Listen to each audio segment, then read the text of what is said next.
Bienvenidos, bienvenidas a Mentes Caóticas. Aquí estamos en un episodio más. La última vez tuvimos aquí con nosotros a Javier, un adulto con altas capacidades que acababa de descubrirse y que nos iba a contar su experiencia.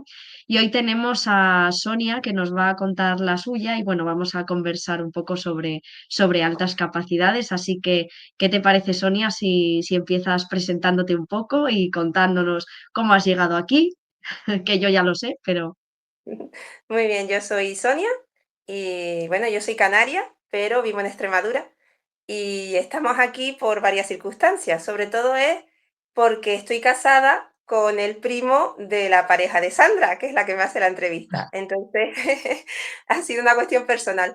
Hemos coincidido en más de una vez, pues en reuniones así familiares y en algunas hablábamos de altas capacidades. Bueno, pues yo creo que Sandra me lo va a preguntar un poquito más adelante, ¿verdad? Que me lo vas a preguntar, que cómo llegué yo a saber que yo soy de altas capacidades, ¿no? Pero bueno, a raíz de ese descubrimiento y el descubrimiento de que mis hijas también lo eran, pues empezábamos eso a hablar, incluso a compartir algo de bibliografía. Y bueno, pues yo creo que nuestro interés empezó más o menos a la vez. Lo que pasa que, Sandra, bueno, has tenido un avance ahí fulgurante, una carrera meteórica y bueno, pues simplemente era eso, que hemos empezado así, una cuestión familiar. A partir de ahí, del interés con Sandra, pues sí que he visto tus vídeos y bueno, he leído tu libro, que me gustaría que después le dedicáramos mm, algún tiempito. Y bueno, pues aquí estoy. Sandra me pidió que hablara de mi experiencia y aquí estoy. Si es útil para vosotros, pues yo encantada. pues muchas gracias, Sonia. Yo te agradezco muchísimo que estés aquí porque nos viene bien siempre conocer experiencias de todo tipo y si es para charlar y que tú también me hagas preguntas, que tú también querías hacerme preguntas, pues maravilloso. Pues nada, como has adelantado ya un poco, Sonia descubrió sus altas capacidades, ¿no? A raíz de descubrir las de sus hijas y así fue como llegó un poco, pero además de eso, Sonia es maestra, ¿no? Entonces también hemos conversado mucho sobre altas capacidades, un poco por ese tema, así que vamos a empezar con tu experiencia como adulta con altas capacidades. ¿Qué te llevó a sospechar y hacerte la evaluación? Aunque, spoiler, ya hemos dicho que fue a raíz de la valoración de tus hijas, pero supongo que tú verías cosas en ti cuando empezaste a leer sobre capacidades. No sé si pensabas primero en tu infancia, no sé si era más, ¿no? La parte del momento presente, ¿no? Cuéntanos un poco qué te llevó a sospechar para hacerte la valoración. Bueno, pues nosotros, fue a raíz de la evaluación de mi hija Gabriela, la mayor. em, ¿Cómo fue la evaluación de Gabriela? Fue también de una manera muy casual, porque yo soy profesora de lengua y ejerzo con mis hijas. Me gusta hacer proyectos con ellas, enseñarles cosas y tal. Entonces, pues cuando ella cumplió 2 años, un hito que yo recuerdo mucho es que dije, se aprendió los números, ¿no? Con vídeos y tal. Dije, bueno, pues les voy a enseñar las letras. Yo, como no sabía, pues yo no distinguí mayúsculas, minúsculas, yo le enseñé todo. Y se lo aprendió en un mes, con 2 años. Y dije yo, ay, qué rápido aprenden los niños.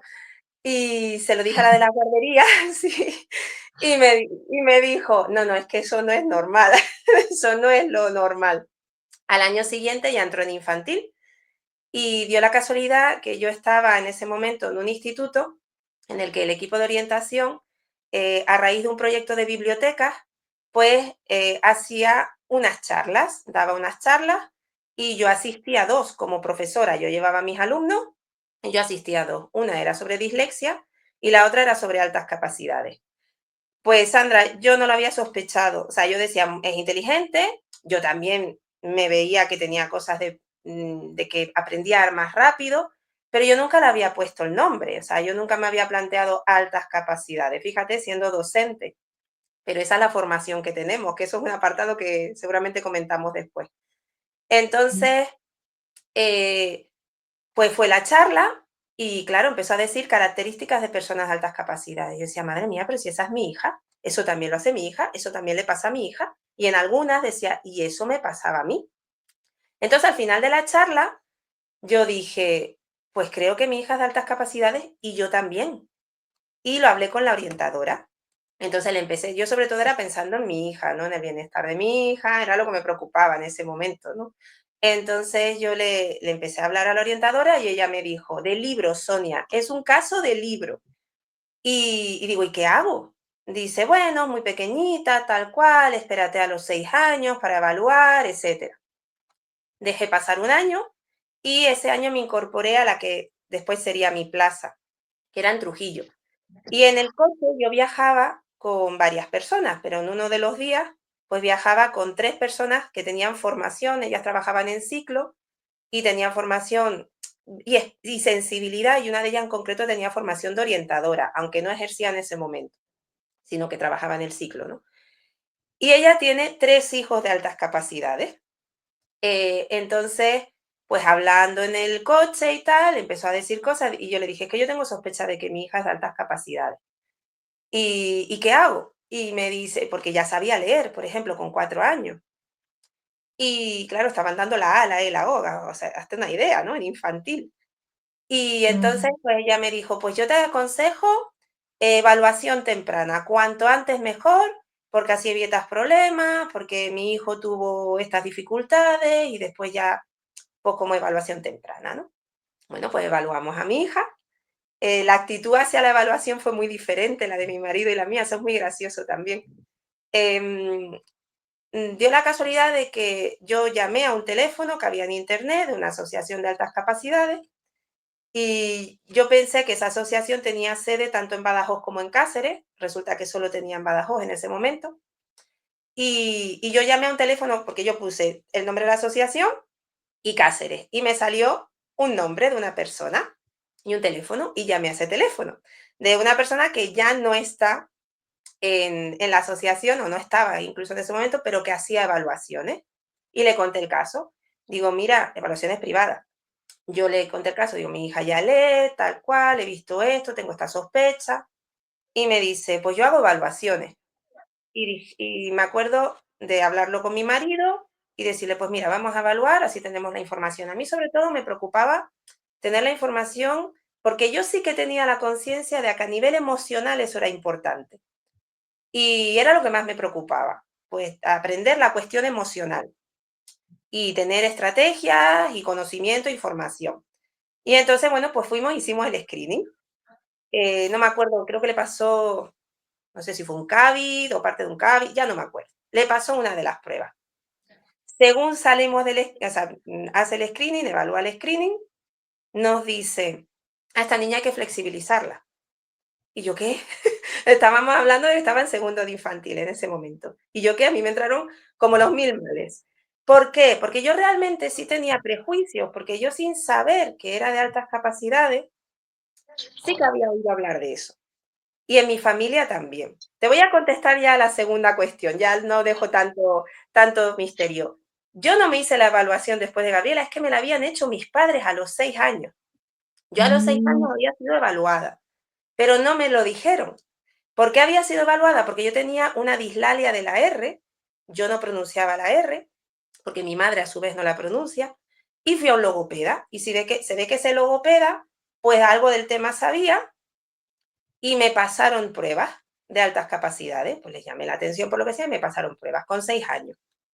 Aprendí rapidísimo la R, a mí me pasaron pruebas, pero yo ni me acordaba, para mí aquello fue un juego, como le ha pasado a mis hijas, como se evaluaron tan pequeñitas, para ellas fue un juego, y ya está, con ese informe mis padres fueron al colegio y les dijeron que había la posibilidad de flexibilizar, pero que quizás no era bueno, porque no sé qué, le dijeron varias cosas y que no me lo contaran.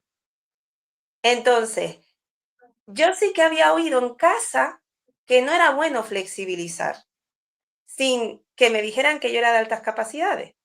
Entonces, claro, como además con la hormona de la lactancia, creo que entra la hormona de la preocupación en las madres, pues yo lo que estaba era muy preocupada. Yo estaba muy preocupada. ¿Y esto qué significa? ¿Y esto qué pasa? Y yo me acuerdo que salimos de ese screening, mi marido pegando botes, ¡ay, mi niña es muy lista, qué bien!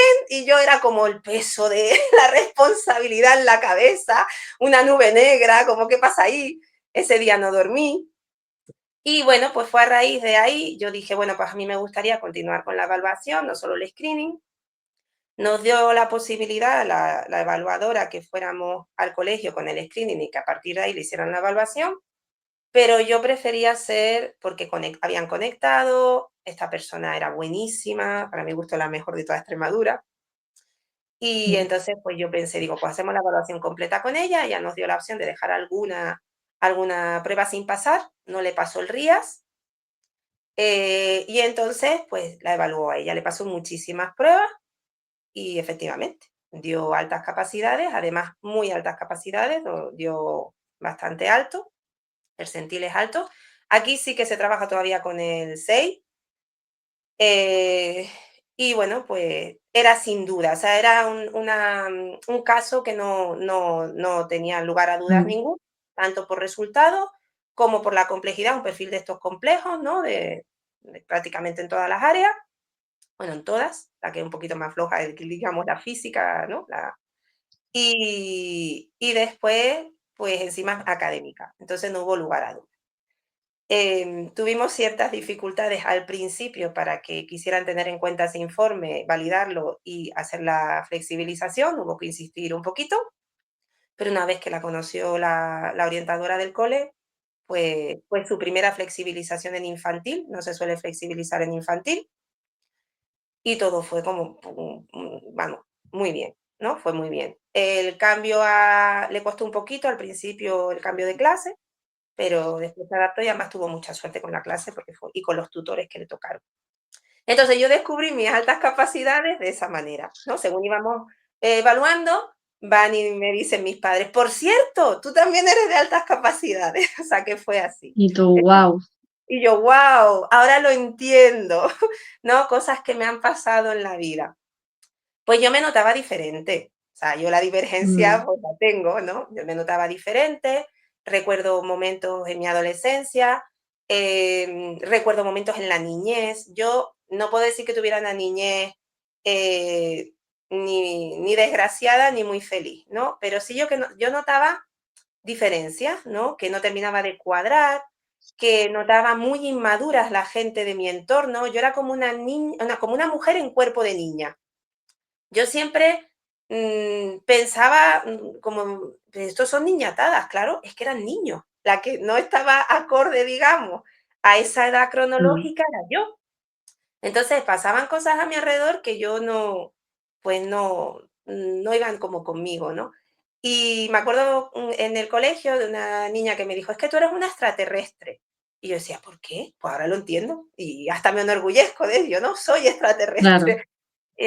A mí me valió para reconciliarme con mi pasado, de decir, entender esas cosas, entender por qué me afectaban ciertas cosas. La adolescencia fue intensa, a nivel emocional, el sentimiento de justicia muy extremo, el perfeccionismo, una serie de cuestiones que a mí me habría gustado que haberlas trabajado por sufrir menos, porque yo en su momento Mm. en la adolescencia sí sufrí esa autoexigencia, la autoestima más bien baja porque era muy autoexigente, el perfeccionismo, y bueno, pues esas cuestiones sí que me hubiera gustado trabajarlas. A mí me habría gustado que me lo dijeran. Yo fue una de las cosas que pregunté cuando evaluamos a las niñas. ¿Se lo contamos? Y dijeron sí, desde el principio, con un vocabulario que ellos puedan entender. Exacto. Otra cosa, claro, otra cosa que además yo como madre recomiendo es formarse, leer. Yo empecé a leer, fui a cursos, dio la casualidad de que hubo un curso en Plasencia, que vinieron Olga Carmona y Alejandro Busto, creo que se llama, ¿no? Busto, Bustillo, siempre Ujú. me lío con el apellido. Gusto, Y gusto. Busto, ¿verdad? Entonces vinieron a Plasencia, nos dieron un curso de varias tardes, no sé si fueron 3 tardes, cogí unos apuntes que se los he compartido a todo el mundo, porque me parecieron superútiles. Nos dieron información de qué son las altas capacidades, por qué se producen neurológicamente y después algunos consejos como padres de cómo podemos, pues, atender esas necesidades de nuestros hijos, ¿no? Entonces, a mí me resultó muy útil y a partir de ahí, leyendo, vi más cursos también y he ido a más cursos. Como docente, además, también he tenido oportunidad de ir a cursos de altas capacidades, leer artículos, libros y tal. Y entonces, pues ya tienes una información más objetiva. Y esa información objetiva ayuda, al menos mm, racionalmente a entender. Eso no quiere decir que en un momento de calentón que tenemos todos los padres con nuestros hijos, pues no nos dejemos llevar por la rabia, por la frustración, por las emociones. Pero a nivel racional, al menos lo entendemos. ¿No? No es que mi sí, hijo sea un vago, no es que mi hijo sea no, es que tiene unas características que son concomitantes a las altas capacidades, muy frecuentes, y no le pasa solo a él, y bueno, podemos utilizar ciertas estrategias. A mí una estrategia que me vale mucho es el humor, reírnos, reírnos de nosotros mismos. En eso mi hermana, digamos que me educó, porque mi hermana tiene ese humor así negrillo y siempre se ha metido un poco sí, conmigo. Entonces he aprendido a reírme de mí misma y eso es un poco lo que a veces intento también transmitir, ¿no? Que no siempre ahí, lo logro, ¿eh? Hay momentos en que nos superan las situaciones y estamos cansados mm, o nos cansamos de repetir lo mismo, ¿no? Lo que nos pasa un poco a los padres, pero a mí me ayuda. Entonces yo sí que recomiendo a los padres dos cosas. Una, ni poner la nube negra como yo, ni ir saltando eufórico por la calle con la evaluación. La evaluación, claro, la evaluación hay que tomarla como con más naturalidad, que es difícil, o sea, mm, yo entiendo a los padres porque yo pasé por ahí, pero no es ni bueno ni malo per se ser de altas capacidades. Es, simplemente es. Y no se puede simplemente cambiar, es eso. claro, y no se puede cambiar. Tú no puedes decir: "No, es que yo quiero que mi hijo sea normal". Vale, yo quiero que mi hijo mida 2 metros. No es la realidad. O sea, tu hijo es de altas capacidades. Entonces, cuanto antes lo asumamos y sepamos lo que eso significa, mejor. El problema es que la mayoría de las evaluaciones llegan cuando los niños ya tienen un problema. Cuando ya han Claro. dado problemas en el instituto o en el colegio, actitudes disruptivas o depresiones o unas crisis fuertes o llámalo de ansiedad, de ira, lo que sea. Entonces, claro, ya llega la evaluación desde el dolor. Yo tuve la suerte de que no fue así. Nuestra evaluación fue preventiva. ¿Fue casualidad? Tenemos un ángel de la guarda de las altas capacidades que nos protegió en ese momento con sus y nos envió a las personas adecuadas. Además, dio la casualidad de que justo en esa época también abrieron un proyecto de altas capacidades aquí en Cáceres que se llama Talentia. Las niñas empezaron desde el principio, ya empiezas a tener contactos con padres, con gente que sabe. Esos talleres tienen además formación a padres y pues te guía. Entonces, eso es lo ideal. O sea, intentar tomarlo con calma es una información útil, pero no es necesariamente buena ni necesariamente mala, Exacto. pero con estrategias puede ser muy positivo. Es que esto es Mm, como uno como todo, como el vaso, ¿no? O sea, puede ser medio lleno o medio vacío, depende de cómo uno medio lo vacío. interprete. Entonces, ¿qué tiene Mm, de bueno para mí las altas capacidades? Pues precisamente algo que suele ser visto como algo negativo. A mí la alta capacidad, aparte de esa rapidez, esa curiosidad, para mí el sentido de la justicia de la alta capacidad, pues me encanta porque estoy muy acorde con él, pero sobre todo la hipersensibilidad, que se ve como algo muy mm, malo, porque se sufre, porque ese es intenso. Pero la hipersensibilidad para mí también es un superpoder, porque una de las cosas que trae la hipersensibilidad, y yo lo uso para el bien, yo a veces digo, menos mal que usas tu inteligencia para el bien y no para el mal, es que ves las emociones de los demás, las percibes. Entonces, eso puede ser una gran ayuda. Yo, por ejemplo, entre mis alumnos, yo sé sí. perfectamente por una mirada, este niño está mal. Y entonces intento ayudar dentro de mis medios. Mm, Pero a veces ellos simplemente con ese interés, con que sepas lo que les está pasando, con que muestres un poquito de empatía, ellos ya van mejor. Ya no se sienten tan solos. Y, y entonces, para mí la hipersensibilidad puede ser positiva por eso, por un lado. Y por otro lado, pues yo creo que también te ayuda a disfrutar más, pues yo qué sé, de, por ejemplo, hechos artísticos, ¿no? Te emocionas más. También es bonito sí. emocionarnos porque nos hace humanos. Efectivamente, te puede hacer sufrir. Por eso tenemos que tener esas herramientas de emociones, que es lo que yo he intentado darle a mis hijas y a mí misma, porque yo he aprendido mucho en estos años. Así que bueno, ya te dejo a la siguiente pregunta que me enrollo como una persiana. Justo, no, pero has comentado, me he ido aquí apuntando cosas porque has comentado un montón de cosas muy interesantes El otro día, el sábado pasado, estuve dando una charla en un gabinete de psicoterapia, hablando de mi libro y de mi experiencia, y me llevé a mi madre, porque en el libro, bueno, tú que lo has leído, hay algunos extractos en los que mi madre aporta un poco su experiencia y me pareció muy interesante porque iba dirigido a familias el llevármela a ella para que ella también hablara de su experiencia. Y hablamos, una de las cosas de las que hablamos fue de ese miedo, ¿no? Que tú has mencionado, esa preocupación que es tanto en las madres, ¿no? Como yo comento en el libro también. Y una de las cosas que más dudas les generan a los padres es esto de ¿se lo contamos o no? La respuesta siempre es sí, claro. Pero el cómo se lo contamos, ¿no? Fue una de las cosas que me preguntaron y justamente dije eso, ¿no? El tema de adaptado a su lenguaje, adaptado a su edad, pero sí es importante contárselo. En mi caso, por ejemplo, mi madre contaba que yo, a pesar de que no hubo como una identificación formal, sí que mi madre llegó a comentarme pues que habían visto ciertas cosas en mí y tal, ¿no? Como que era más madura o algo así. Y yo le decía a mi madre, mamá, yo quiero ser normal, como los demás niños, ¿no?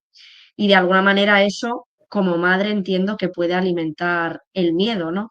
Y ahí es donde yo me pregunto, pues, cuál sería, ¿no? La manera óptima de manejar eso, porque yo creo que es algo que muchos pueden haber sentido, pero en mi caso particular, ¿no? Pensando un poco esto en ese quiero ser normal, es el cómo nos lo tomamos o cómo lo abordamos. ¿Por qué digo que quiero ser normal?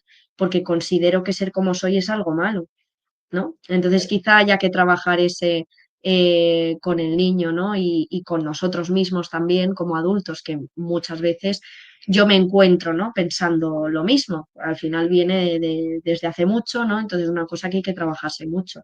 El qué hay de malo en ser como soy y qué hay de bueno, ¿no? Todas esas cosas que tú has dicho. ¿Qué hay de bueno en ser como soy y el poder transmitirles de alguna manera qué cosas buenas tienen, para que no haya esta parte de preocupación que al final viene también de, lo vamos a comentar luego, esta falta de formación, en el caso de mi madre, o sea, me ha parecido muy interesante que comentes la importancia de formarse como padres, porque lo que hay en la preocupación es mucho desconocimiento, desconocimiento en el sentido de qué va a pasar, ¿no? De que tenemos como a lo mejor la información de esos estereotipos del niño superdotado, de esa parte más negativa, entonces es natural que exista esa preocupación. Y en ese sentido, la parte de formarse creo que es muy importante.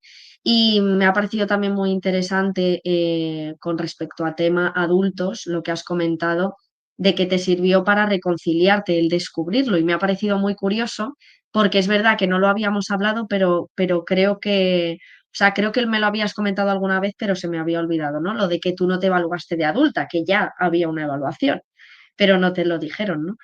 Y también el tema de la adolescencia me ha parecido muy interesante. Hablamos de la adolescencia también en esta charla a la que fui.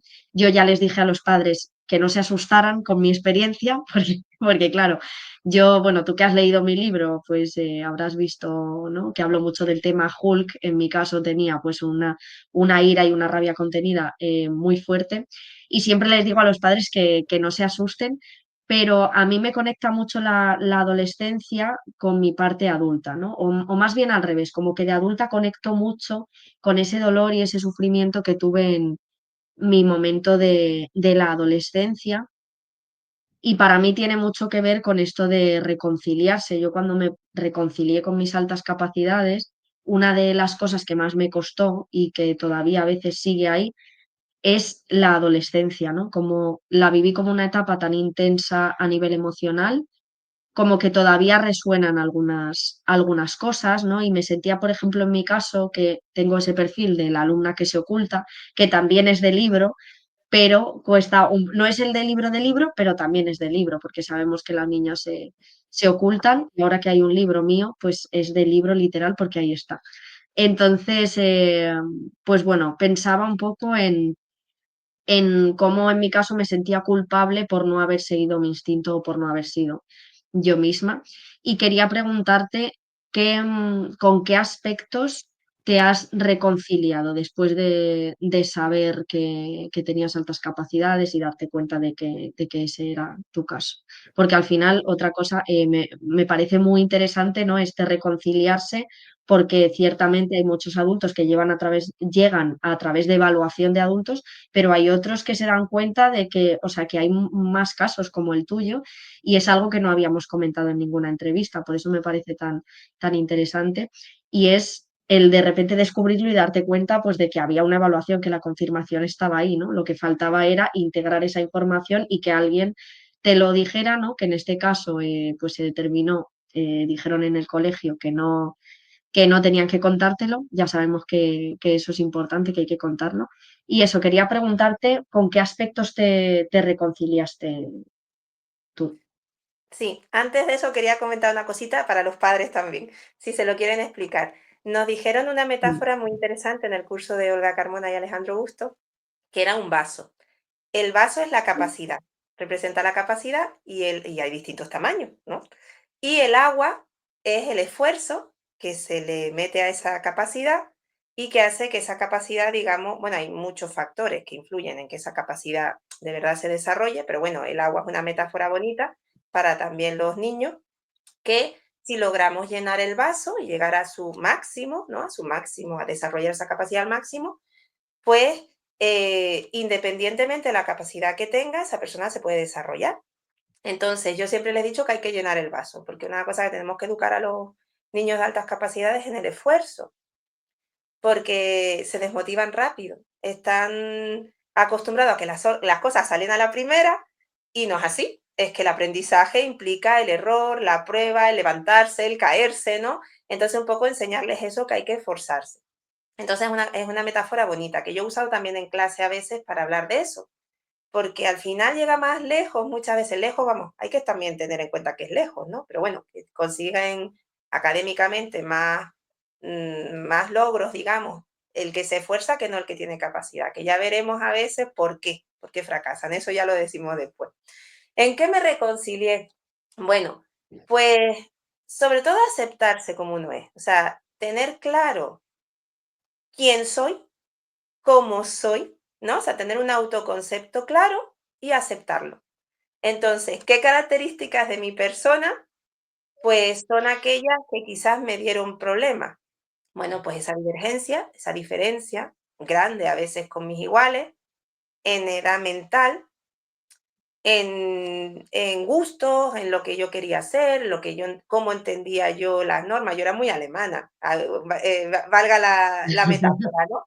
Cuadriculada, esto tenía que ser así, la norma dice eso, entonces hay que hacer esto. Y claro, yo vivía en España y sigo viviendo en España. Es una cosa que le digo a mis hijas, cuidado que vives en España.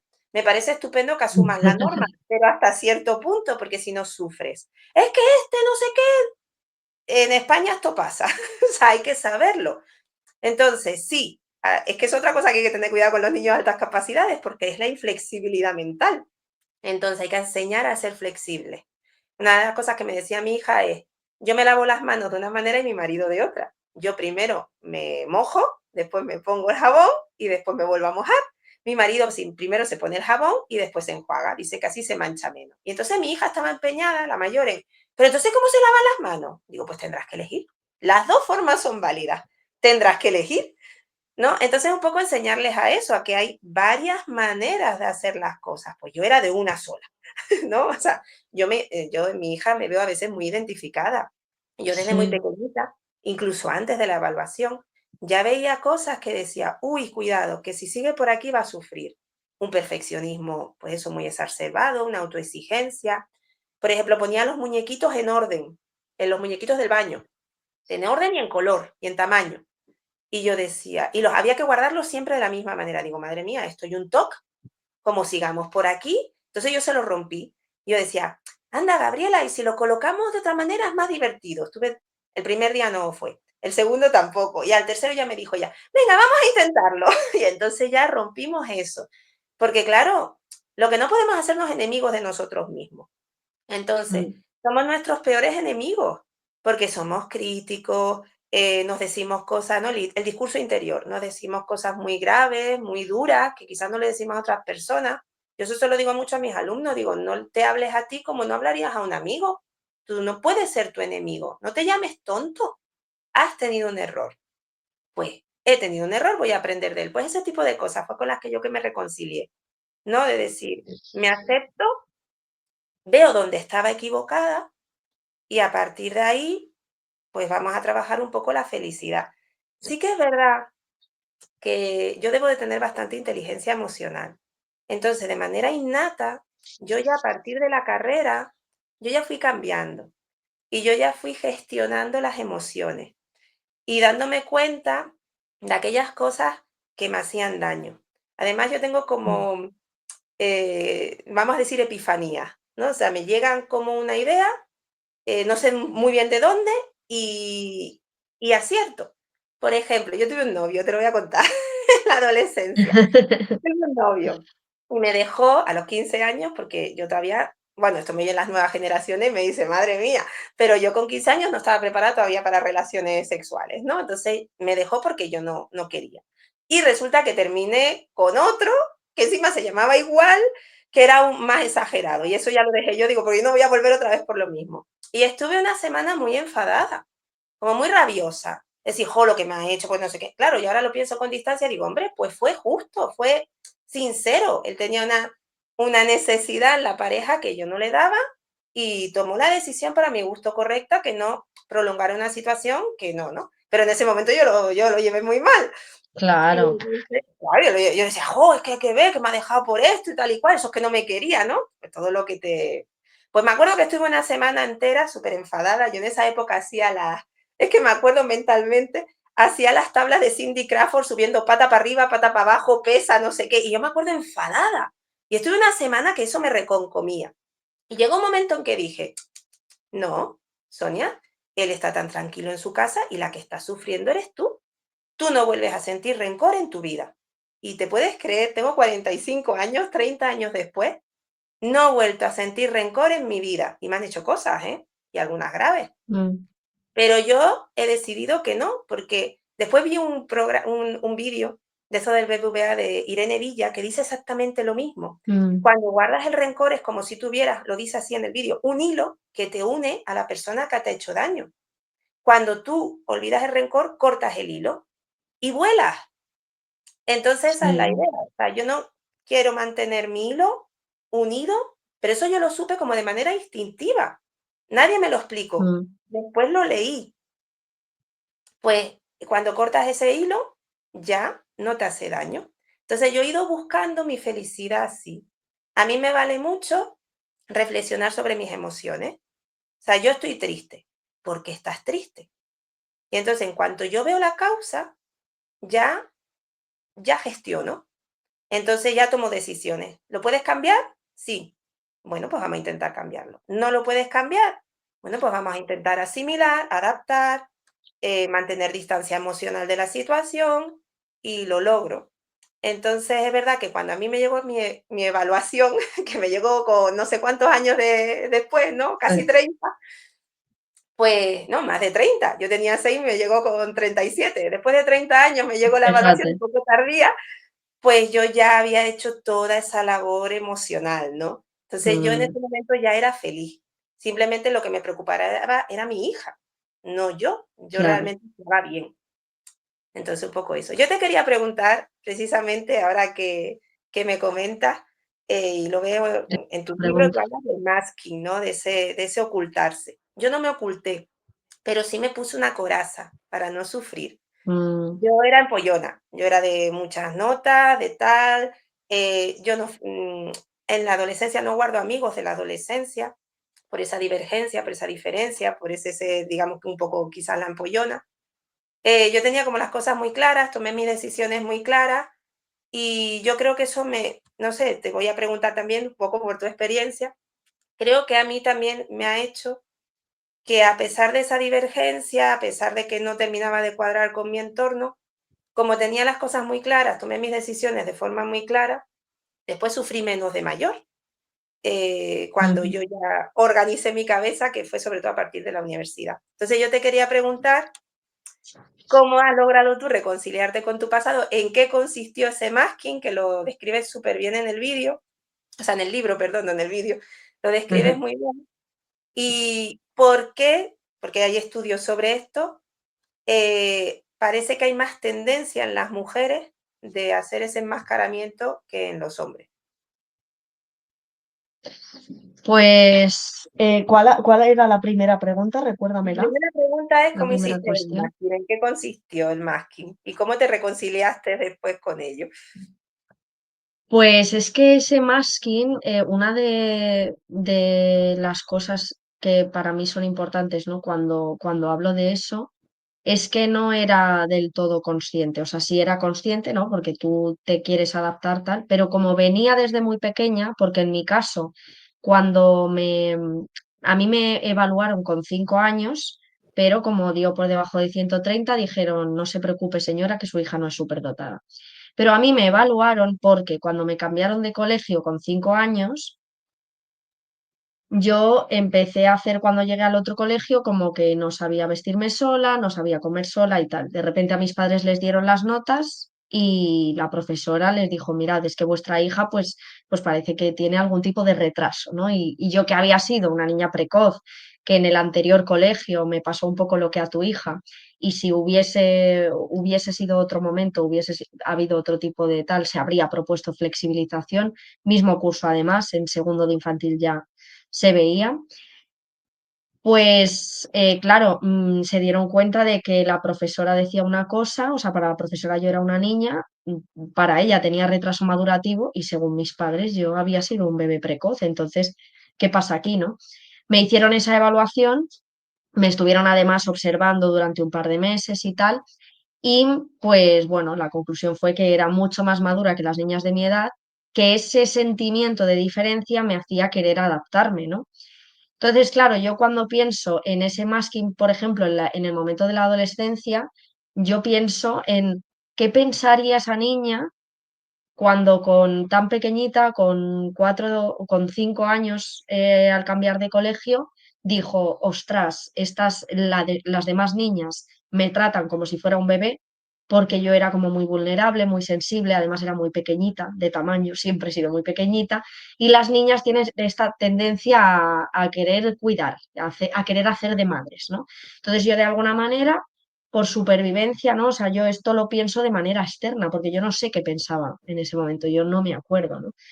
Yo entiendo que pensé, si lo que estas niñas esperan de mí es esto, y yo sé que socialmente tengo que sobrevivir, pues voy a hacer lo que ellas esperan de mí, ¿no?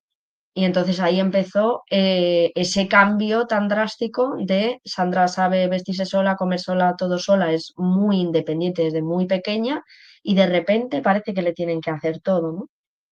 Y de hecho fue justamente esa anécdota que duró mucho tiempo de aquel año, lo que la que cuando lo vi como pedagoga desde fuera me hizo decir, esto no es normal, no es normal que una niña tan pequeña haga eso. ¿No? No es normal y tiene parte ahí de patológico. Y luego, aparte de eso, pues bueno, como alumna en diferentes asignaturas, tal, por ejemplo en música, ¿no? Que me daba miedo la profesora como al resto de los alumnos, yo veía que otros niños tocaban la flauta en clase, a lo mejor tenían algún error y la profesora marcaba, ¿no? Ese error. Entonces yo, que era muy miedosa, muy insegura, yo decía, voy a tocar yo la flauta para correr el riesgo de que me dejen ridículo delante de toda la clase cuando sé que a mí eso me hace sufrir mucho por esa sensibilidad. Y yo decía, prefiero que se piense que soy tonta y no sé hacer los deberes, que no sé tocar la flauta, a que me dejen ridículo delante de todo el mundo. Esa era otra de las cosas, ¿no? Eso quizá es lo más académico, ¿no? También porque ves un poco el cómo tratan a otros alumnos. No necesariamente tienes que tener tú una experiencia directa de que un profesor te ridiculice. Si tú lo estás viendo y además tienes esta capacidad de empatizar, de entender, ¿no? Y esta sensibilidad, tú te adelantas a ese posible escarnio público y dices, yo no voy a pasar por ahí, ¿no? Y luego en la adolescencia sí que tuve como ese cambio muy drástico por ciertos problemas que tuve pues en mis relaciones, ¿no? Concretamente con una amistad un poco tóxica que tuve en segundo de la ESO, Entonces, bueno, de alguna manera me hicieron daño, me sentí como traicionada y a partir de ahí del año siguiente fue como que dije, a mí no me van a hacer más daño. Entonces ahí me puse una coraza, ¿no? De soy una tía dura o una malota, como decía mi madre, ¿no? Y voy a hacer lo que cualquier adolescente promedio hace, ¿no? Que es ser guay, es beber alcohol, es, pues eso, ir de botellón, es, pues eso, ¿no? Y los estudios ahí no entran en esa imagen que yo tenía de cómo tenía que ser, que eso también depende mucho de cómo es el entorno, ¿no? Y creo que aquí hay una parte muy personal de la historia de aprendizaje de cada uno, de la personalidad de cada uno, y, y yo en este caso tenía como esta presión por ser una más. O sea, ya partimos, ¿no? De ese pensamiento de tan pequeñita de yo decirle a mi madre, quiero ser normal. Y es algo que no se había trabajado, ¿no? Ese pensamiento de yo tengo que ser normal, ser como yo soy no está bien, aunque ni siquiera sabía exactamente qué era ser quien yo soy, que ese es el principal problema. Digamos que para mí lo más determinante en este sentido es que ya no es que tengas un autoconcepto erróneo, es que yo tenía un autoconcepto roto, no tenía creado, ¿no? Era como una idea, un yo fragmentado, por así decirlo, ¿no? Entonces no tenía nada a lo que agarrarme de esta soy yo, ¿no? Yo tenía una idea de esa Sandra más inteligente de la que me habían hablado, ¿no? Esa que es más madura, yo tenía esa sensación, pero aparte tenía una sensación de ser más sensible, lo que me hacía sentir más vulnerable y más débil y por lo tanto más tonta. Al mismo tiempo tenía esa imagen de esos profesores que se pensaban que yo era literalmente retrasadita, que era algo que me han dicho muchas veces. Entonces, entre esos dos extremos tan grandes, no sé dónde situarme, no sé quién soy. Entonces, construyo mi autoconcepto en base a lo que creo que los demás esperan de mí. ¿Y qué esperan los demás de mí? Pues depende de lo que yo vea en el entorno y de lo que yo analice, ¿no? Entonces yo, en vez mi preocupación principal, aparte de ser los estudios para ser como esa hija modelo tal, siempre tenía esa preocupación que en la adolescencia pues ocupó todo el espacio de qué tengo que ser, ¿no? Es buscar tu identidad, que al final es lo que hace cualquier adolescente. Y bueno, creo que he respondido más o menos, ¿no? A la pregunta. ¿Por qué se da ese masking, sobre todo en mujeres? Pues yo creo que nosotras tenemos como más inculcado ese tener que agradar, ¿no? Quizá esa actitud de ser complacientes con respecto a los demás.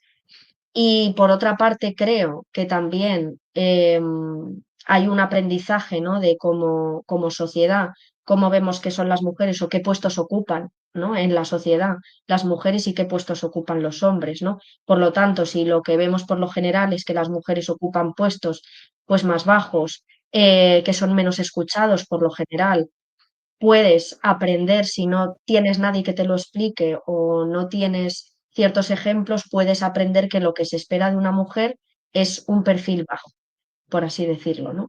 Es ser complaciente, es ser perfeccionista, ¿no? Por ejemplo, o sea, no ser perfeccionista, sino que ese perfeccionismo en esos casos pues puede venir también de ese tengo que ser una niña modelo, tengo que ser buena, tengo que portarme bien, eso implica no desagradar y por lo tanto no dar tu opinión, ¿no? Que esto es una cosa que también se incluye dentro del masking. En mi caso, a mí me ha costado la vida el poder atreverme a opinar cuando no estoy de acuerdo con algo. Yo eso no lo había hecho hasta hace poco, no me atrevía, solamente en mi círculo de confianza con mis amistades, ¿no?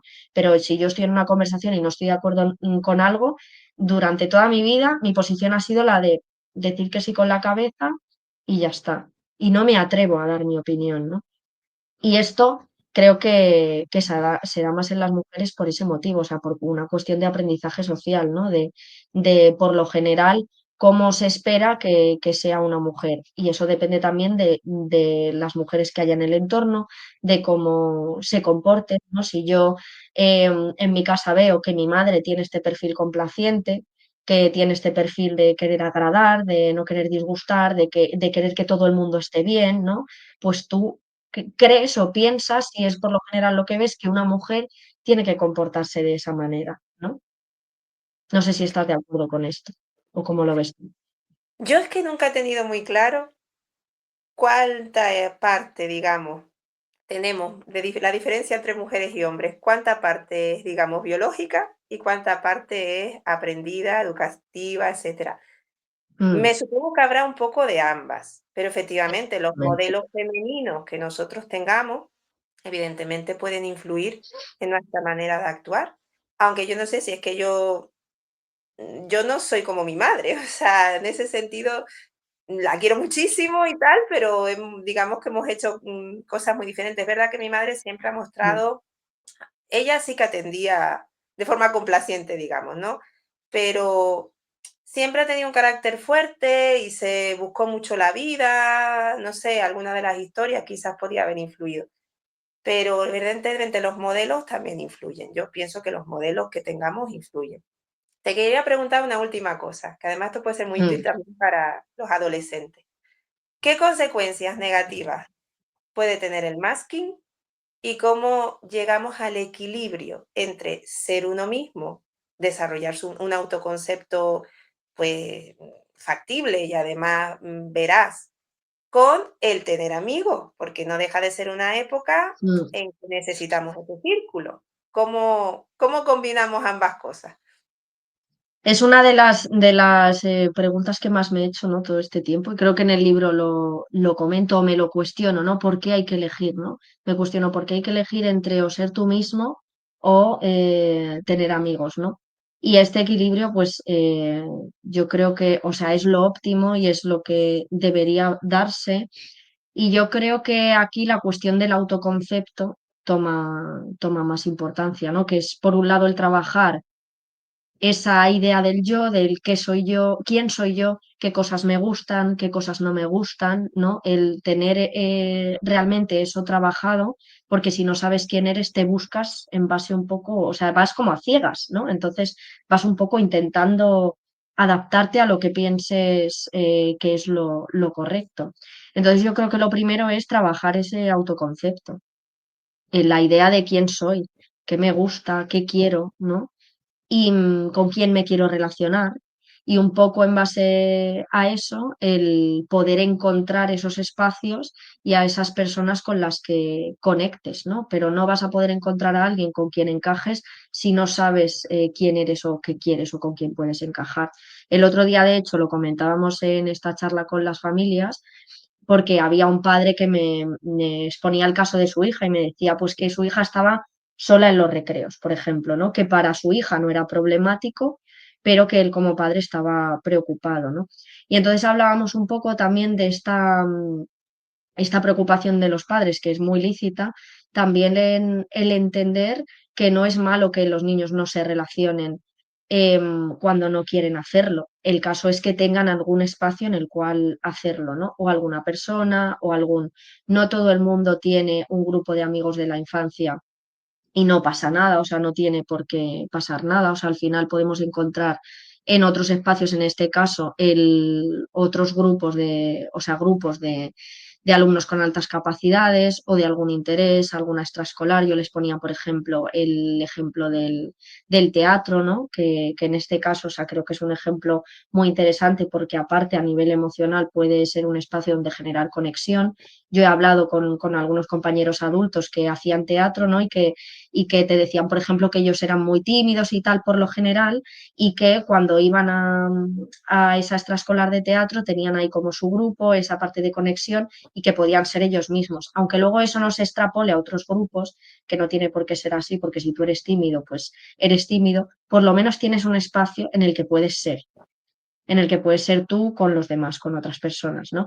En mi caso, yo sí que he podido encontrar eso en amigos de la infancia que los tuve, pero hablando un poco también del tema socialización, que si quieres ahora me comentas tu experiencia, claro, a mí me preguntaban, porque yo a veces cuando hablo de que yo tenía amigos, se confunde con que yo era algo así como popular, ¿no? Y yo siempre he sido como muy selectiva. Yo siempre tenía como mis amiguitas de clase, que además siempre he escogido a personas muy extrovertidas y muy tal, supongo que porque tenían eso que a mí me faltaba, ¿no? Pero siempre me costaba mucho abrirme a otras personas, ¿no? Y ya si eran gente de otra clase, ni te cuento, ¿no? Y siempre me ha pasado un poco así, y siempre que voy a un sitio nuevo es como tal, ¿no? Y he tenido que reconciliarme mucho con esa parte y intentar encontrar, ¿no? Ese equilibrio de puedo ir a un sitio, no encajar o no hacer amigos y no pasa nada, ¿no? Porque yo voy a ese sitio, yo qué sé, imagínate que me apunto a un curso de cerámica, ¿no? Y tú vas con la expectativa de voy a hacer amigos porque me encanta la cerámica, ¿no? Pues bueno, a lo mejor no, y no pasa nada, ¿no? Pero si tienes otros espacios, ahí es cuando puedes un poco equilibrar, ¿no? No sentirte culpable porque voy a un taller de cerámica y no me llevo bien con todo el mundo y no me atrevo a ser yo misma y me siento cohibida, pues bueno, a lo mejor si me siento cohibida es porque tengo que sentirme así, ya está, no en mí y tal. Pero si yo tengo otro grupo en el que yo me sienta yo misma y pueda ser yo misma, puedo sobrellevar un poco mejor esa parte, ¿no? De no poder ser yo misma o no mostrarme tal cual soy en cualquier sitio, ¿no? Y que tampoco pasa nada por ello. No sé qué opinas y eso, aprovecho para preguntarte como tu experiencia en ese sentido. Yo con las amistades creo que también tenía un pequeño hándicap que le pasa a mucha gente de altas capacidades. Era excesivamente exigente en la amistad.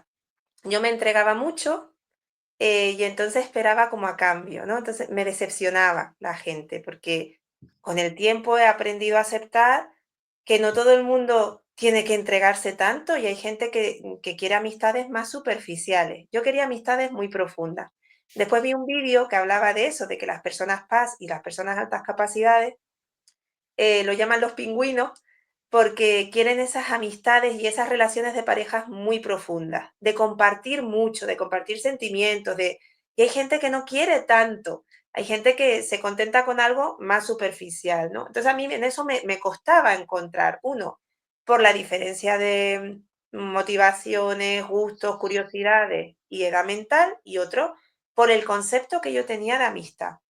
Entonces, yo siempre he pensado que no era una persona sociable porque notaba como esa dificultad, pero es verdad que con el tiempo y sobre todo ya en la edad adulta me he dado cuenta de que sí tengo amigos y además de ese tipo de amistades que yo requiero, que son esas amistades más profundas, que quizás pasan un montón de meses sin que tengamos contacto, pero cuando tenemos el contacto es como si el tiempo no hubiera pasado. ¿Sabes? De una profundidad que digamos que logra superar distancia y tiempo, ¿no? Porque, de hecho, tengo mucha distancia. Yo me he mudado, tengo una amiga muy, muy buena Claro, amiga en Estados Unidos, tú fíjate, que nos conocimos porque yo fui a hacer un intercambio a Estados Unidos, y esa es la gran amistad que yo guardo de la adolescencia, y sigo guardándola, y contactamos de vez en cuando, alguna vez he ido yo para allá, ella ha venido 3 para que te hagas una idea, y entonces mantenemos esa amistad a pesar del tiempo, la distancia, etcétera, ¿no? Y ya después, pues me he acostumbrado a adaptarme a que hay personas que tienen una relación más superficial, que no hace falta esa conexión plena, intensa, para considerarlo amistad o al menos compañero con el que puedes estar a gusto y hablar, ¿no? O sea que hay distintos tipos exactamente.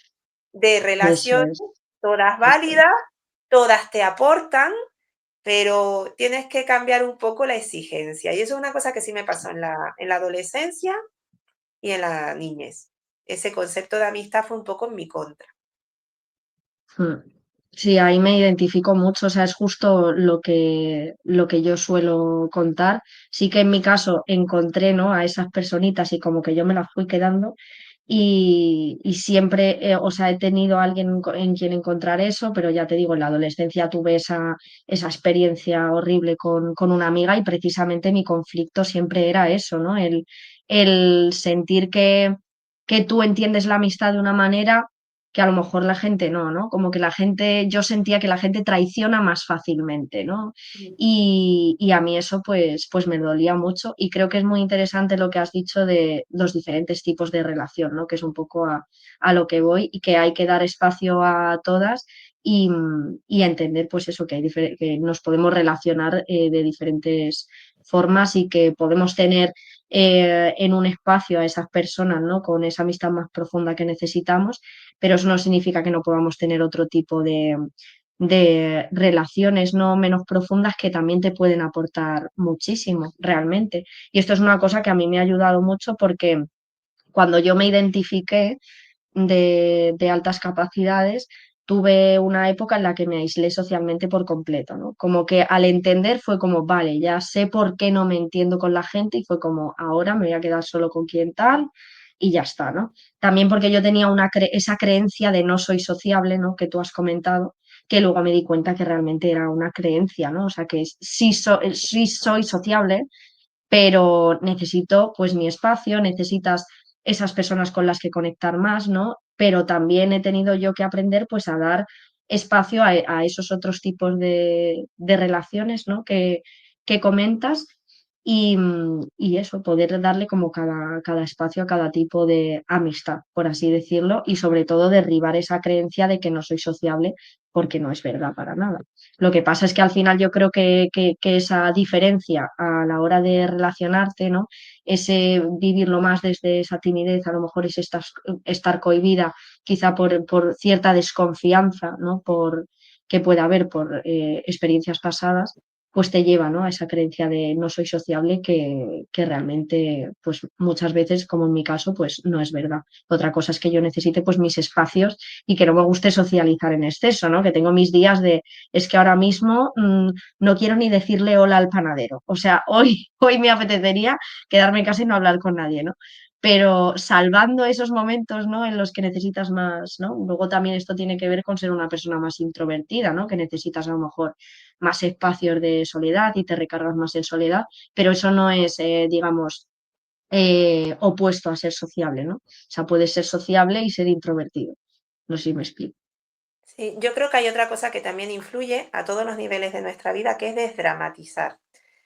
Yo creo que los de altas capacidades, por esa intensidad emocional, ¿no? Esa montaña rusa que tenemos, dramatizamos mucho. O sea, de una cosa muy pequeñita hacemos un mundo, ¿no? Entonces, yo he aprendido con el tiempo a desdramatizar, o sea, nada es tan grave. O sea, y eso también a nivel social influye, porque uno está más tranquilo, está menos tenso.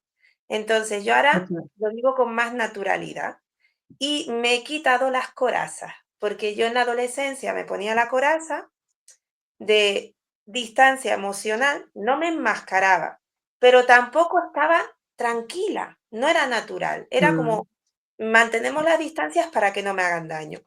Entonces yo ahora ya no tengo miedo que me hagan daño, me han hecho daño y mucho, pero me he demostrado a mí misma que soy fuerte y que puedo recibir esos golpes y levantarme. Entonces yo no voy ya con miedo, no voy con miedo a las relaciones, no tengo miedo a mostrarme, puedo ser mucho más espontánea, más natural y darle menos importancia a las cosas pequeñas. Darme cuenta de que las personas tienen sus luces y sus sombras.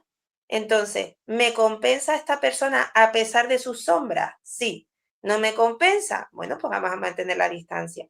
Yo ya te digo que he aprendido a no tener rencor, pero hay ciertas personas con las que no. Entonces, mantengo un mm. poquito la distancia. Puedo tener una relación cordial, pero no me implico tanto emocionalmente. O me implico hasta cierto punto. Digamos que eso lo puedo controlar. Me ha llevado su tiempo, claro, eso lo he ido educando. Pero entre desdramatizar, darme cuenta de que hay distintos niveles en la relación, que no te tienes que tirar a la piscina totalmente con todo el mundo. Que Exactamente, claro, exactamente. que puedes tomar tus precauciones y puedes también recibir incluso de esa persona que tiene sus sombras, que no es como tú, que hay cosas de ellas que quizás te decepcionan, pero yo no le hago la cruz y la raya, sino, bueno, vale, en esto no, pero quizás en esto me aporta. Entonces elijo como el nivel de implicación. Y eso me ha ayudado, pero en eso y en todo. O sea, viene un problema del instituto, imagínate, tengo un problema con un padre, o me han dicho este comentario, o tengo un alumno con un problema, que eso es difícil a veces gestionarlo. Mm, Yo he aprendido a tener esa distancia emocional de decir, yo no le ayudo si sufro como él, yo le ayudo si yo logro ver la situación con un poquito de perspectiva. Pues he aprendido a eso, ¿no? A no darle como tanta importancia a las cosas, a que al final nos hacemos sufrir demasiado. Entonces, sí. intentar como quitarle hierro, pero me ha costado mis años, ¿eh? Y sobre todo lo del humor a mí me ayuda mucho, a reírme de las Mm, situaciones y a reírme de mí misma eso también me valió lo del reconciliarme con mí misma, es como, vale, eres rara, pero te queremos igual y ya está. Y lo llevamos con orgullo. Lo llevamos con orgullo, con naturalidad y me río, ¿no? Yo, por ejemplo, soy una persona que me implico en muchos proyectos y al fin y llego a estas alturas de curso que me arrastro, ¿eh? Y entonces, claro, la gente te dice: "Sarna con gusto", y dices: "Sí, tienes razón, si es que me he metido yo en esto, encima no puedo protestar", pero bueno, me río, me quiero así, y bueno, sé que disfruto en los proyectos, que por eso me meto en ellos, pero al final no mido bien las fuerzas. Bueno, pues es una parte de mi personalidad que tengo que admitir, que tengo que aceptar. Es una parte de personalidad muy relacionada con las altas capacidades también, no me pasa a mí sola, ¿no? Esa Mm, hiperactividad de pequeño que quizás es motriz, de mayor se demuestra así, lo he leído. O sea, yo era muy movida físicamente de pequeña y eso a veces de mayor se muestra en esto, muchas horas de capacidad de trabajo. Mientras está la mente en eso, pues el cuerpo tira, pero llega un momento en que el cuerpo se pone en huelga, dice, pero ¿a dónde vas? ¿No? mm. Y te caes. Bueno, pues eso me pasa todos los años. Y llevo 21 años trabajando en esta profesión y 21 años que digo, este año no me meto en nada. Ya mi marido me mira así y digo, vale, tienes Sí, razón, no lo voy a poder evitar. Y al final me meto en mil cosas. Bueno, pues es una cosa que hay que aceptarse y quererse. Y es así, pues un sí, poco así. totalmente. Muy identificada con lo de meterme en mis cosas también. Y seguro que mucha gente que nos está escuchando también. Bueno, ya para terminar, vamos a hablar un poco desde tu experiencia como docente, en esta parte que comentábamos antes, bueno, te iba a preguntar cómo ves en general la atención a las altas capacidades y la atención a la diversidad en general, que esto es una cosa que hemos hablado en el sistema educativo. Y bueno, creo que estaremos de acuerdo en que uno de los principales problemas es la falta de formación, que además me acuerdo que en una comida familiar, bueno, en una gira de Semana Santa, me preguntaste si estudiábamos altas capacidades en la carrera de pedagogía, ¿no? Y yo te dije que yo no había visto altas capacidades en pedagogía y te sorprendiste en plan de, ¿cómo puede ser, ¿no? Que los orientadores, pues bueno, en mi caso no, sé que en alguna universidad hay alguna asignatura de altas capacidades, pero cuando yo estudié, o sea, es que no existía ni como optativa, ¿no?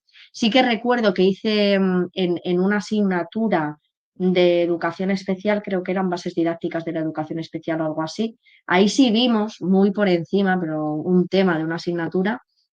Y recuerdo que yo hice un trabajo sobre altas capacidades, del cual no me acordaba, ¿no? Y lo vi un día bicheando y dije, no puede ser que yo no me acuerde de esto, ¿no? Pero fíjate, no sé si me sentí identificada y decidí que en ese momento no podía asimilar esa información o que directamente no me di ni por aludida. Pero bueno, está claro que el tema de la formación es uno de los principales problemas, pero no sé si dirías si además de la falta de formación hay algún otro problema y bueno, en general, ¿cómo ves la atención a las altas capacidades? Yo creo que todo el mundo que haya reflexionado un poquito en el tema de la diversidad sabe la respuesta a eso. O sea, en el sistema educativo no se atienden bien a las altas, ni a las altas capacidades, ni a ninguna neurodivergencia, dificultad, etcétera. Aquí, pues el debate es largo.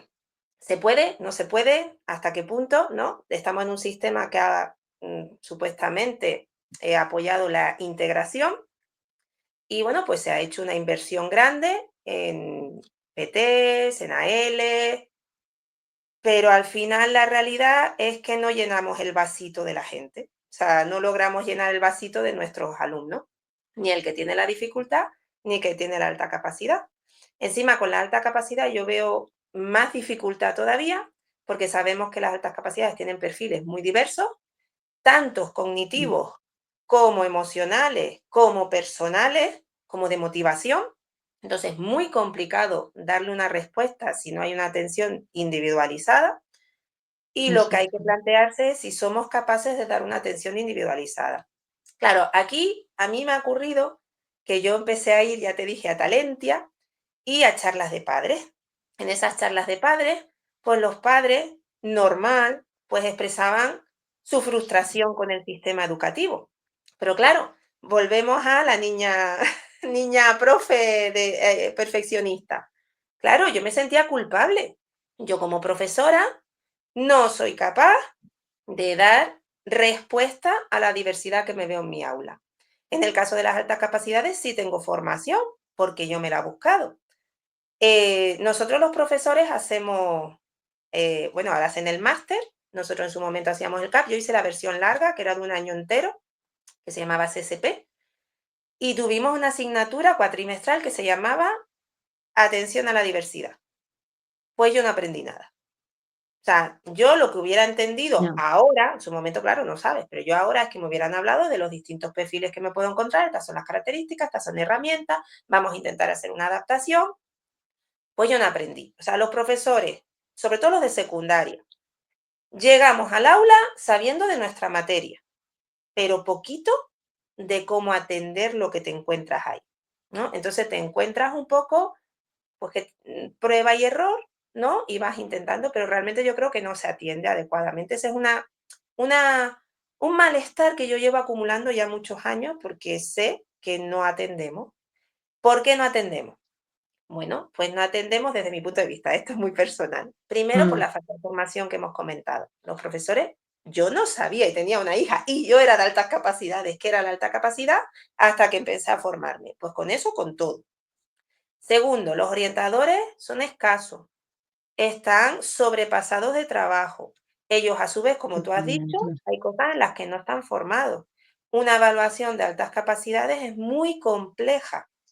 Entonces, es muy difícil de llevar a cabo, requiere una Sí, sí, formación sí, muy sí, sí. grande. Por un lado, falta de formación. Por otro lado, falta de tiempo también. O sea, estamos sobrepasados. No, Mira, tú date cuenta que yo soy una persona de altas capacidades que vuelco mi vida en mi profesión, porque me encanta, es como mi hobby, y puedo estar horas y horas y horas. Y así todo, no soy capaz de diseñar, por ejemplo, actividades multinivel, más toda la carga de corrección, más toda la carga administrativa, más organizar proyectos. Al final es muy complejo. Justo hace muy poquito han hecho unas jornadas de altas capacidades aquí en Extremadura. Además, han creado hace muy poquito una unidad de altas capacidades, de la que algunos profesores somos referentes, los llaman así, referentes en altas capacidades, y hemos recibido ya pues 2 jornadas de formación en Mérida y unas jornadas que han sido ahora, que han invitado a Turón, por ejemplo, eh, sobre este tema, ¿no? Claro, ¿qué plantea Turón? Pues plantea una cosa que quizás habría que pensarla, pero es muy complicada, o sea, es que supone tirar los cimientos del edificio sí, y sí. empezar de cero. O sea, él plantea, lo sabes, es organizar en vez de por edad, por capacidad, motivación, ritmo de aprendizaje. O sea, no organizamos a Mm, los muchachos por edad. Claro, eso supone reestructurar el sistema entero. totalmente. Pues, claro, y ahí tendríamos que abrir un debate, si eso lo Mm, queremos hacer, si no, qué tipo de contenidos tenemos que dar, cómo los queremos dar, si de verdad todo lo tradicional es desdeñable. Yo, mira, llevo mucho tiempo en esto de innovación, porque, bueno, he ido a congresos, incluso he coordinado proyectos que han ganado premios, y yo, desde mi punto de vista, he llegado a la conclusión de que a mí me gusta combinar metodologías y conocimientos tradicionales que también tienen su interés con proyectos más innovadores, combinar ambas cosas. Esto mm, debería ser un debate, ¿no? Entonces, una de las cosas que nos han planteado en este proyecto, o sea, en estas jornadas últimas de altas capacidades, es que nosotros podemos plantearles, por ejemplo, una pregunta que despierte su curiosidad. Tipo, ¿se pueden cultivar plantas en el espacio? Y a partir de ahí dirigir como un debate en clase y que de ahí surjan distintas curiosidades y que los alumnos se agrupen en equipos de trabajo para buscar esa información. Y surgen cosas interesantes. Yo estoy pensando en hacerlo el año que viene, ¿no? Pero claro, mm. ¿todos los contenidos los podemos hacer así? ¿Seguro que no nos vamos a dejar algo por el camino? Seguro que, claro, y además si yo, ya es por responsabilidad personal. Yo, imagínate que yo doy todo así, por proyectos, por equipos, no sé cuánto, y no hacemos ni un examen. Y al año que viene tienen una profesora que es más bien tipo tradicional. O al año siguiente tienen la PAU, en la que le van a preguntar conocimientos muy tradicionales. Vale, que ahora, por ejemplo, en lengua han metido otras cositas, pero sigue siendo bastante tradicional. Entonces, o cambiamos el sistema todos, o no nos podemos plantear que esa sea responsabilidad de un solo profesor. No sé si me explico. Ujú, ¿Hasta cuánto abogamos por inclusión? ¿Cómo abogamos por esa inclusión? Inclusión es simplemente meter a un alumno con dificultades con los demás y ya está, o hay que trabajar de otra manera, no sé, hay ciertas cosas que a mí me generan todavía el debate. No tengo como muy claro cómo debería ser el sistema. mm, ¿Me gustaría probar la idea de Turón? Sí, pero claro, supone, ya lo digo, es empezar el edificio desde claro, cero. ¿Y de verdad estamos preparados como sociedad, como profesores, etcétera, para empezar el edificio desde cero? ¿O vamos a cargar a los profesores con un montón de actividades multinivel que se vuelve loco? claro, Es difícil, pero efectivamente no está resuelto. Y en el tema de las altas capacidades, yo creo que incluso más, menos resuelto mm, todavía, por todas esas diferencias cognitivas, de perfiles, de motivación, personales. No puedes ponerla, quizás en mi desconocimiento, en mi desconocimiento, quizás unas medidas parecidas a dos alumnos con dislexia pueden funcionar, pero con alta capacidad no es así, porque este es un perfil más matemático, este es más visoespacial, este es más creativo y divergente, este además es tímido, este le gustan mucho los robots, pero este mes, al próximo mes lo que le gustan son los planetas y al siguiente mes ya se cansó y claro, ¿de ujú, verdad un profesor puede diseñar todo eso? Yo lo veo complejo, totalmente. lo veo muy complejo Mm, y todavía no tengo la respuesta, pero desde luego no se resuelve. Yo una de las cosas que sí creo que ayuda mucho a los alumnos, aunque no se le adapte, es la empatía. eso Eh, es. Eso es la era una de las empatía, cosas que tenía yo claro, es pensadas. el trato. Yo he tenido alumnos que sé que lo están pasando mal y yo simplemente les he dicho lo que a mí me hubiera gustado que me contaran. Mira, a ti te está pasando esto, por esto, no eres el único. Esto es una característica típica. Entonces, es algo que también les ayuda mucho. Entonces, conocerlo, la formación a veces influye más en el trato y a veces que, bueno, y también puedes adaptar un poquito, ¿no? O sea, yo, por ejemplo, si tengo unos alumnos que ya conocen este tema, pues les puedo plantear otra cosa, ¿no? Pero de verdad lo ideal de enseñanza multinivel y que atiendas a todo y saques el máximo de todo, lo veo complicado. Pero bueno, podemos dar pasitos y los pasitos Mm, muchas veces son por la implicación y conocimiento de las personas implicadas, ¿no? Nunca mejor dicho, implicación implicada. No, entonces, bueno, pues eso es un total. poco lo que veo yo. No sé si me vas a preguntar Sí, sobre los 2 proyectitos esos que te comenté. sí, Ya sí. paso, ya lo cuento yo. Ya con Bueno, esto no te iba a decir que eso, que justamente el tema de la empatía, ¿no? Cuando te he preguntado, aparte de la formación, ¿crees que falta algo? Yo iba un poco por ahí en una formación que di hace poco para una plataforma o sea, de directores de academias de inglés sobre altas capacidades, comentaba este tema, ¿no? Porque claro, cuando no está resuelto, ¿no? Y cuesta, ¿no? Encontrar la manera de ayudar a los alumnos. Para mí es importante que se entienda que lo principal es eso. Si no tenemos eso, el resto no nos da igual, ¿no? Y ya mismamente yo que he tenido una experiencia de no estar adaptada y que nadie sabía que yo tenía altas capacidades, simplemente esa empatía, esa escucha, ¿no? Que he tenido de ciertos profesores lo ha cambiado todo. O sea, de hecho, el otro día en la charla con mi madre también lo hablábamos. En primero o segundo de primaria yo tuve un profesor que es como que él me pilló y sabía que yo era más inteligente de lo que hacía saber.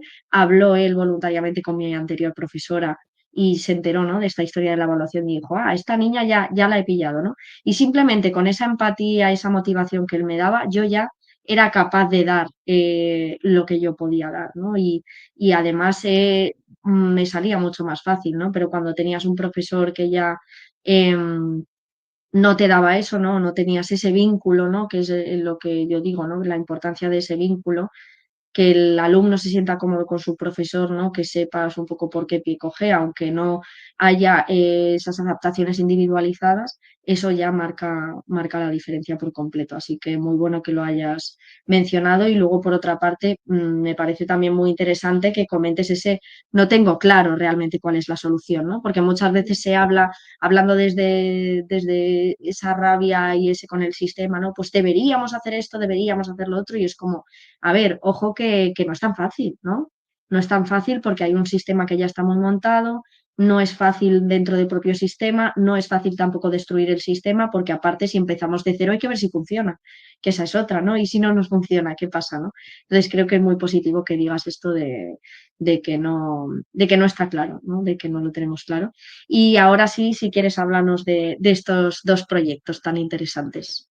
Sí, a ver, a raíz precisamente de todas esas charlas de Talentia, de no estamos haciendo lo que a mí me gustaría que pudiéramos hacer con alumnos, pues hice algunos intentos, ¿no? Tenía una alumna, por ejemplo, que no estaba evaluada, pero yo tenía muy claro que era altas capacidades, intenté hacerle una adaptación.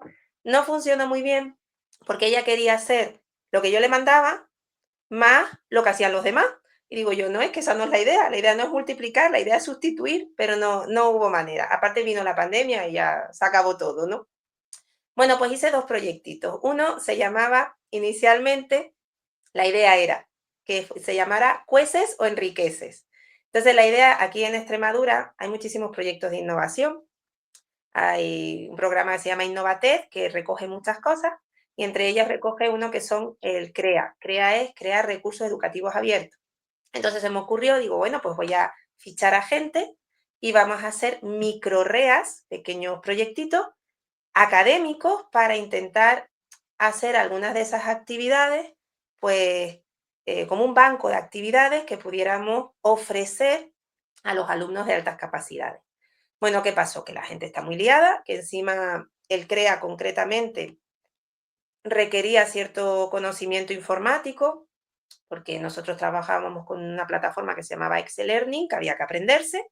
El caso es que me quedé sola, o sea, pasó el tiempo, la gente se borró del proyecto. Y yo resulta que tenía una tutoría de segundo de la ESO. Yo soy muy madre, muy cariñosa, quiero que mis niños estén bien, ¿no? Me implico mucho con ellos y ellos lo agradecen, ¿eh? La verdad es que lo agradecen. Lo que tú Mm, dices, hay que cuidar el vínculo como padres y como profes. Esa sí, confianza sí, ayuda. sí. Yo no tengo a los niños callados, más son más bien ruidositos. A veces me tengo que poner un poco seria porque si no ya es el desmadre, pero yo prefiero que sean un poco ruidositos, pero cuando tengan que contarme algo, que me lo cuenten, que tiren de mí o Mm. que se sientan con esa confianza. Para mí es importante. Entonces, bueno, pues tenía esa tutoría que tenía problemas emocionales. Tenía una alumna que se hacía corte, de repente otro pues lloraba en clase y tal, un montón de circunstancias, otra que tenía problemas serios de ansiedad. Y entonces dije, bueno, pues ya que me he apuntado a esto del REA, vamos a sacarle pues rendimiento y contacté con la educadora social donde yo trabajaba en Trujillo, que para mí hacía magia educativa con los muchachos, ¿no? Y entonces entre las dos, pues elaboramos un recurso educativo abierto que se llama al final Hacernosles Felices. El título lo puso ella, yo solo lo puse en plural, porque ella planteaba hacerme digo, eso suena un poco raro, vamos a ver, hacernosles. La idea es, si tú eres feliz, pues haces feliz a los demás, ¿no? Esa es un poco la idea. Entonces es Mm. un proyecto de gestión emocional y convivencia. Entonces tiene distintas fases, tiene una metáfora culinaria, como sus platos, están los entremeses, tal y cual, y bueno, pues con distintas cosas, algún material que me pasó ella, algunos cuestionarios, oí cosas que yo fui buscando. Yo con mis hijas trabajé, porque me lo recomendaron, un libro muy chulo que se llama El emocionómetro del inspector Drilo, que a mí me gusta mucho más incluso que el emocionario. Con el emocionario también trabajo, pero el emocionómetro me gusta porque es como para niños pequeños supuestamente, pero tiene enseñanzas que nos valen a todos. De hecho, yo aprendí con ello, ¿no? Y entonces, pues Mm. aparte de describir la emoción, que está muy bien, da recetas de cómo intentar gestionar esa emoción. Bueno, pues a partir de eso, más algunos cuentos, más, bueno, muchos materiales, que sería un poco largo, ¿no? De contar, pues trabajábamos las emociones, ¿no? Empezamos ese año, vino la pandemia y entonces yo seguí trabajando en el proyecto yo sola y ya lo entregué y tal, ¿no? ¿Qué pasó? Vino la pandemia, mi hija estaban en Talentia, ¿te acuerdas, verdad? Que estaban en Talentia. Bueno, pues aparte Sí. de Talentia, salió en enero del 2020 un taller de emociones para los niños de altas capacidades. A mí me pareció súper interesante y lo daba una psicóloga. Entonces, como yo he conectado mucho, mucho con Cristina, la que lleva los talleres de Talentia, le dije, ay, déjame entrar, yo te ayudo, yo hago de monitora, pero yo quiero ver lo que hacéis. Y entonces yo entraba con mis hijas y yo veía lo que hacían, ¿no? Y llega marzo, y en marzo ya sabes lo que pasó, todos para casa. Entonces la psicóloga no fue capaz de seguir los talleres, pero Cristina, pobrecita mía, que ese año perdió a su padre de cáncer, no, imagínate Mm. la circunstancia, pues me dice, Sonia, me he quedado sin la persona, pero yo quiero seguir con los talleres, ¿por qué no los llevas tú? ¿Y qué hizo Sonia? Se lanzó. Meterse en otro proyecto, claro. Meterse en este proyecto como no tenía nada, pues vamos para allá. Entonces hacíamos un taller con niños de altas capacidades, de primaria y de secundaria, online, cada 2 semanas, los viernes de cada 2 semanas. Entonces, con los de primaria, ¿qué hacíamos? Pues leíamos alguna cosita del inspector Drilo, ellos hablaban un poquito y después hacíamos una manualidad. Pues yo qué sé, un corazón que después tenían que meter en el microondas y aquello crecía. O recortábamos unas gotitas que representaban la tristeza, escribían así, ¿no? 2 horitas, eran 2 horas. Bueno, y después con los de secundaria, de esos muchachos, algunos habían tenido problemas serios. Esa es otra cuestión que quizás has abordado alguna vez, que es que los de altas capacidades a veces sufren acoso escolar en mayor Mm. proporción que quizás otros niños de su edad, ¿no? Entonces varios habían sufrido eso, varios tenían dificultades psicológicas, tenían sus tratamientos y eso, o sea, eran niños que estaban sufriendo. Entonces Sí. empezamos con ese proyecto de hacernosles felices muy abreviado, porque el hacernosles felices está pensado para hacerlo durante todo el año, una vez a 1 hora a la semana. Entonces, pues muy abreviado, sacábamos cositas de ahí, pero una de las cosas más importantes que hicimos fue lo que yo te comenté, que fue hablar de altas capacidades. Todo lo que yo había aprendido de altas capacidades y lo que a mí me hubiera gustado que me contaran, yo se lo conté. Y les animé a hablar de su experiencia. Por ejemplo, ¿a quién le molestan las etiquetas? Bueno, pues que sepáis que eso se llama hipersensibilidad sensorial. Y hablábamos un poquito de eso, ¿no? Entonces, ello fue como magia, Sandra. O sea, yo nunca había visto algo así. Mm. Fue como magia, magia educativa. O sea, ellos conectaron entre ellos, se abrieron desde la segunda sesión. Conectaron conmigo, con Cristina ya habían más que conectado porque Cristina es un sol y ya la conocían de hacía tiempo. Y aquello fue Mm. maravilloso. O sea, si yo me quedo con algo de la pandemia como algo positivo, fue ese taller. Para mí fue increíble, fue una revelación. O sea, eso, tratar con empatía, darles un espacio para hablar, explicarles lo que les pasa y tú fíjate. Pero es que fue como magia, pero es que al año siguiente fui a una jornada de altas capacidades que también habían convocado aquí en Cáceres y fue la madre de uno de los niños y me habló desde el punto de vista de madre. Tú no veas lo bien que le venía ese taller, que venía corriendo del campo a conectarse. Bueno, la jornada era mañana y tarde. Por la tarde me trajo unos pendientes de regalo la mujer y un colgante que los había hecho ella con manualidades. Y digo, madre mía. Y esa persona, hemos conectado, esa madre y yo. Hemos coincidido más veces. O sea, es que fue increíble. Bueno, ese proyecto de hacernosle felices, yo lo he llevado a instituto con toda la clase. Lo suelo hacer en tercero de la ESO. En hora de Mm. lengua, ¿eh? Le dedico 1 hora a eso. Yo aprovecho y hago cositas de lengua también, que escriban, que lean, hacemos algún programa de radio, ¿no? Que no sea, ¿no? Y funciona también muy bien con todos, porque todos tenemos que trabajar las emociones. Algunos se implican más, otros se implican menos. Funcionó muy bien con esa tutoría que te dije yo que volví a tenerlos en tercero y funcionó muy bien con ellos. Y en cuarto seguí también con ellos haciendo como una ampliación. A partir del libro de Las gafas de la felicidad de Rafael Andreu, también hicimos cositas Mm. ahí, más algunos vídeos como el de Irene Villa o, bueno, diversa bibliografía y salió muy bien. Ese es un proyecto al que yo le tengo Qué especial bueno. cariño porque yo también he aprendido mucho de él, me ha dado una visión muy especial de las cosas, del efecto que tenemos en las personas, es increíble. Entonces, yo les he hablado mucho, también les hablo del efecto Pigmalión y de la responsabilidad que tenemos en nuestras palabras, porque es un arma Mm. demoledora o al contrario, es que lo sacas O del pozo. constructiva. Y es que sí, no eres consciente de una cosita tan chiquitita lo que puede ayudar a esa persona que en ese momento, o sea, tú le das la mano, simplemente estoy aquí, aunque no se lo mm, solucione, pero dice, mira, no pasa nada, tal, ya lo ayuda. Y tengo varios ejemplos en mi vida laborales que me lo avalan esta idea. Ese fue un proyectito, ya te di, proyectito, bueno, no es proyectito, fue un proyecto que llevo lo suyo, que lo he llevado a cabo varios años. Este año no, pero quizás el año que viene lo vuelva a retomar. El año pasado fue el último que hice. El otro proyecto tiene que ver con programas de radio y investigaciones sobre diversidad. ¿Dónde nació ese proyecto? Se llama Hablemos de Diversidad. Ese proyecto nació porque hace un par de años una amiga de la que evaluó a mis hijas, que ahora además está en la unidad de altas capacidades, quiso contactar conmigo como adulta de altas capacidades para hacerme una entrevista para la radio. Estaban haciendo un mm, programa de síndrome de Down, altas capacidades y TEA. Creo recordar que eran esas tres cuestiones e hicieron un programa precioso. Claro, cuando lo terminó me lo pasó y dije, madre mía, qué cosa más bonita. Hicieron incluso un cuento con lenguaje de signos y con pictogramas. Y me pareció una pasada. Dije, ay, yo quiero hacer esto con mis alumnos. Entonces lo hice, empecé en tutoría. Yo el año pasado hice un programa de radio por el Día de las Altas Capacidades, que trabajábamos la parte, digamos, más técnica de qué son las altas capacidades, eran alumnos que yo tenía evaluados de altas capacidades que hablaban de ello. Después entrevistamos a dos adultos de altas capacidades, que son mi cuñado y mi marido, y en la tercera parte había un coloquio en los que ellos se expresaban libremente. Y fue un programa que además ha tenido un éxito de visitas, porque generalmente no tienen tantas. Este tuvo como 1.300 o 1.500 visitas, que eso en Radio Edu es un fíjate. éxito, ¿no? Sí, sí. Eso fue una cosa que hicimos el año pasado.